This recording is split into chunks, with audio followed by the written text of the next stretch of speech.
नमस्कार दोस्तों, एवरीथिंग अभिषेक YouTube channel पे मैं अभिषेक आप सभी का स्वागत करता हूं। ये वीडियो निश्चित तौर पे बीएड के स्टूडेंट के लिए है। इसमें हम बात करेंगे संवेग के घटक के बारे में।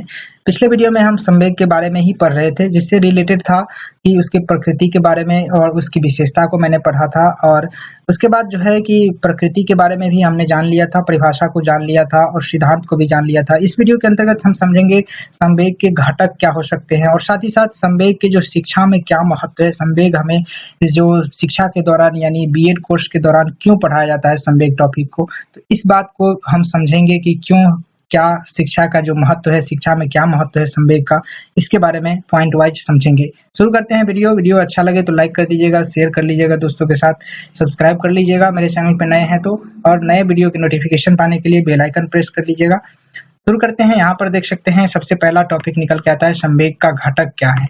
संवेग का घटक जो है निकल के आता है शारीरिक परिवर्तन यानी कि फिजिकल चेंजेज। ये कहता है कि जब व्यक्ति किसी संवेग का अनुभव करता है तो उसके शरीर में कुछ न कुछ परिवर्तन होते हैं, जैसे कि हृदय की गति, रक्तचाप बढ़ना, पुतली का बड़ा होना, सांस लेना, सांस तेज होना, मुंह का रुका होना, इस सब तरीके के जो पसीना निकलना आदि के इस तरीके के जो परिवर्तन होते हैं तो ये कहलाता है शारीरिक परिवर्तन, जो कि संवेग के घटक के रूप में निकल के आता है।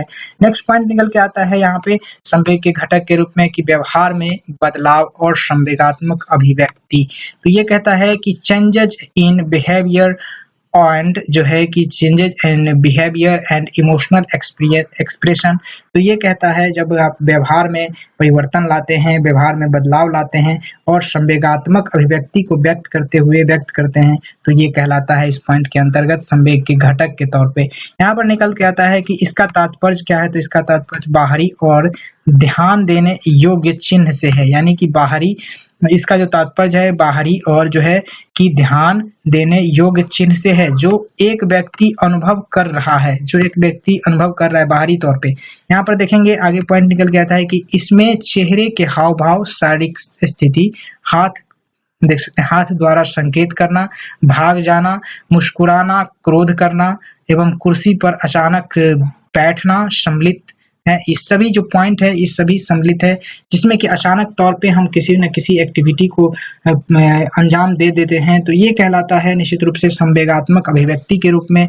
जब हम व्यवहार में परिवर्तन ला लेते हैं, जोर से बोलने लगते हैं, क्रोधित हो जाते हैं, मुस्कुरा देते हैं, या फिर किसी को जो अपने हाव भाव, चेहरे के हाव भाव से जो आकर्षित करते हैं या फिर कुछ इंस्ट्रक्शन देना चाहते हैं, तो ये निकल के आता है संवेगात्मक अभिव्यक्ति, जो कि संवेग के घटक के रूप में निकल के आता है। अब देख सकते हैं आगे इसी पॉइंट को डिस्क्राइब किया गया है कि चेहरे की अभिव्यक्ति के 6 मूल संवेग हो सकते हैं। चेहरे की जो अभिव्यक्ति है, जो हमारा फेस है, उसका अभिव्यक्ति क्या हो सकता है, उसका जो पर्सनैलिटी क्या हो सकता है, अभिव्यक्ति यानी कि उसका जो पर्सनैलिटी क्या हो सकता है। तो भय हो सकता है, भय के दौरान आपका चेहरा कैसा हो जाता है, क्रोध के दौरान कैसा हो जाता है, दुख के दौरान कैसा हो जाता है, आश्चर्य, घृणा एवं प्रसन्नता, इस सभी भाव के दौरान आपका चेहरा अलग अलग तरीके से एक्सप्रेशन देता है। तो निश्चित रूप से ये कहा जा रहा है कि जब आपका चेहरा जो किसी एक विशिष्ट अभिव्यक्ति को व्यक्त कर रहा होता है तो वो किसी न किसी रूप से, मूल रूप से, जो मूल संवेग के रूप से निकल के आ रहा होता है, जैसे कि यहाँ पर भय, क्रोध, दुख, आश्चर्य, घृणा एवं जो है कि प्रसन्नता से निकल के आ रहा होगा। इसके बाद जो है इसी पॉइंट के अंतर्गत निकल के आता है कि इसका तात्पर्य है कि यह संवेग विश्व भर के लोगों में आसानी से पहचाने जा सकते हैं। ये जो 6 मूल जो संवेग हैं, ये निश्चित रूप से आपके विश्व के किसी भी व्यक्ति होगा, मानव होगा, तो उसके अंदर आपको ये संवेग देखने को निश्चित रूप से मिलेगा। एक देख सकते हैं नेक्स्ट पॉइंट में निकल के आता है संवेगात्मक भावनाएं, जो कि संवेग की जो घटक है उसमें निकल के आता है इमोशन, फीलिंग्स। ये कहता है कि संवेग उन भावनाओं को भी सम्मिलित करता है, संवेग जो है उन भावनाओं को सम्मिलित करता है जो व्यक्तिगत हो, जो कि पर्सनल हो, यानी कि जो व्यक्तिगत हो। हम आगे कहता है कि हम संवेग को वर्गीकृत कर सकते हैं, हम संवेग को वर्गीकृत कर सकते हैं, जैसे कि प्रसन्नता, दुखी, क्रोध, घृणा आदि, इस तरीके से हम वर्गीकृत कर सकते हैं। हमारे देख सकते हैं यहाँ पर हमारे पूर्व अनुभव और संस्कृति, देख सकते हैं अनुभव और संस्कृति जिससे हम जुड़े हुए हैं, हमारी भावनाओं को आकृति प्रदान करता है। ये जो जिस संदर्भ से, जिस संस्कृति से हम जुड़े हुए हैं, वो सारे के सारे इसी संवेग से निकल के आता है और ये संवेग भी उसी संस्कृति से निकल के आता है। तो यहाँ पर कह रहा है कि जिस संस्कृति से हम जुड़े हुए हैं, उसी तरीके से हमारे अंदर भावना को उत्पन्न या आकृति प्रदान होता है। यहाँ पर कहा जा रहा है कि जब हम किसी व्यक्ति देख सकते हैं, जब हम किसी व्यक्ति के हाथ में छड़ी देखते हैं तो हम भाग सकते हैं, इस तरीके की, या अपने आप को लड़ाई के लिए तैयार कर लेते हैं। यानी कि जब हम किसी के हाथ में छड़ी देखते हैं तो हम निश्चित रूप से सोच लेते हैं कि वह मुझे पीटेगा, या तो फिर हम भाग लेने का सोचते हैं, या तो फिर हम उसका सामना करने के लिए सोचते हैं। हमारे अंदर इस तरीके का भाव निकल के आता है जो संवेग के रूप में ही होता है। यहाँ पर कहा जा रहा है कि जब यदि एक प्रसिद्ध गायक आपके पड़ोस में रहता है, जब एक प्रसिद्ध गायक जो है कि आपके पड़ोस में रहता है, तो आप उसके लिए प्रिय गीत सुनने के लिए चले जाते हैं। आप उसके यहाँ जो प्रिय गीत, आपका जो पर्सनल फेवरेट सॉन्ग होगा, उसके यहाँ सुनने के लिए चले जाते हैं। ये आपके संस्कृति में है, आपके नेचर में है। निश्चित रूप से ये इमोशन फीलिंग्स था, इमोशन की भावनाएं किस तरीके से निकल के आते हैं व्यक्ति के अंदर, ये निकल के आ रहा था इस पॉइंट के अंतर्गत। इसके बाद जो है कि समझेंगे इस पॉइंट में कि संवेग के शिक्षक महत्व, यानी कि शिक्षा में क्या महत्व होता है संवेग का, तो इसका जो विवरण देखेंगे नीचे व्याख्या। उसके बाद यहाँ पर कहा जा रहा है इसी पॉइंट के अंतर्गत संवेग के जो शिक्षा का महत्व है उसमें देखें तो कहा जा रहा है कि ये रॉस महोदय जो थे वे शिक्षा में संवेग के महत्व को स्पष्ट किए और कहा कि क्या कहा, तो शिक्षा के आधुनिक देख सकते हैं, शिक्षा के आधुनिक मनोविज्ञान में संवेग का प्रमुख स्थान है। शिक्षा के जो आधुनिक मनोविज्ञान है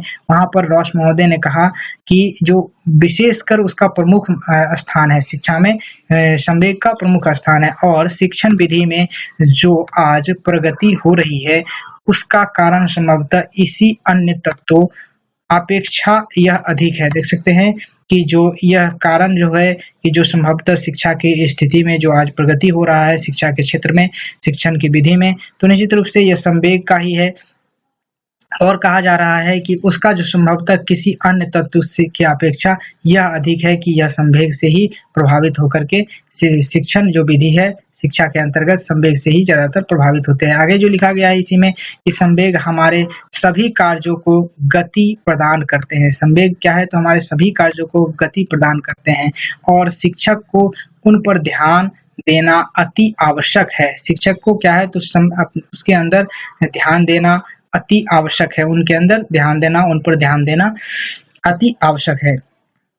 यहाँ देख सकते हैं इसी के अंतर्गत अब उसके जो महत्व हैं उसका जो पॉइंट निकल के आ सकता है। यहाँ पे इसका क्या क्या महत्व निकल के आता है। पहला पॉइंट निकल के आता है जो कि महत्व के तौर पे है कि शिक्षक बालकों के संवेग को जागृत करके, यानी कि जगा करके उसे पाठ में उनकी रुचि उत्पन्न कर सकता है। उसके जो पाठ है, जो उसका सिलेबस है, उसका जो लेसन है, उसके अंदर उसको रुचि प्रदान कर सकता है। शिक्षक जो है बालकों को बालकों के जो संवेग का ज्ञान प्राप्त करके क्या कर सकता है, तो उपयुक्त पाठ्यक्रम का निर्माण कर सकता है, निर्माण करने में सफलता प्राप्त कर सकता है। यानी कि जो उपयुक्त पाठ्यक्रम है उसको बना सकता है। जब बालक की जो संवेग है उसको अगर पता चल जाए किसी भी शिक्षक को, तो ये चीज बनाया जा सकता है। यानी कि करिकुलम मेकिंग में भी संवेग की अहम भूमिका निकाल के आती है। यहाँ देख सकते हैं नेक्स्ट पॉइंट में निकल के आता है कि शिक्षक बालकों के में जो उपयुक्त संवेग को जागृत करके क्या कर सकता है, तो उनके महान कार्यों को करने की प्रेरणा दे सकता है। उसके अंदर जो है उसके रिलेटेड, उससे संबंधित उसको कार्य करने के लिए प्रेरणा दे सकता है, मोटिवेशन दे सकता है, मोटिव कर सकता है, मोटिवेट कर सकता है।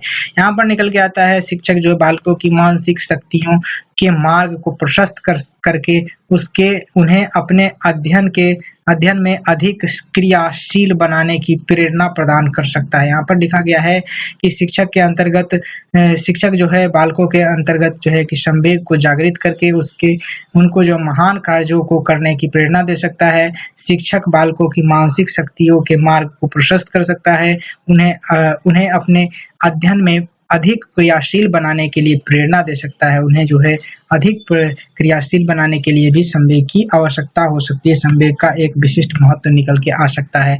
नेक्स्ट पॉइंट में निकल के आता है शिक्षक को क्या करना चाहिए, तो शिक्षक को बालकों के संवेग देख सकते हैं, शिक्षक को बालकों के संवेग को पुरस्कृत देख सकते हैं, शिक्षक को बालकों के संवेग को पुरस्कृत, इसको थोड़ा नीचा कर लेते हैं, नीचे दिखाई दे रहा है।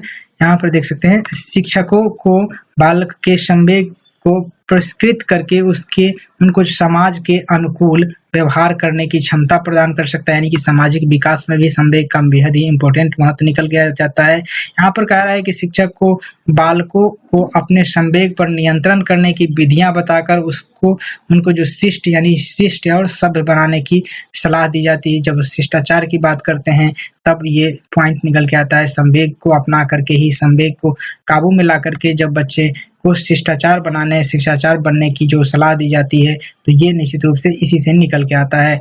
उसके बाद जो लास्ट पॉइंट निकल के आता है महत्व के तौर पे, वो देखने को मिलेगा आपको कि जो शिक्षक जो है बालकों के संवेग का विकास करके उनमें उत्तम विचारों, आदर्शों, गुणों, रुचियों का निर्माण कर सकते हैं।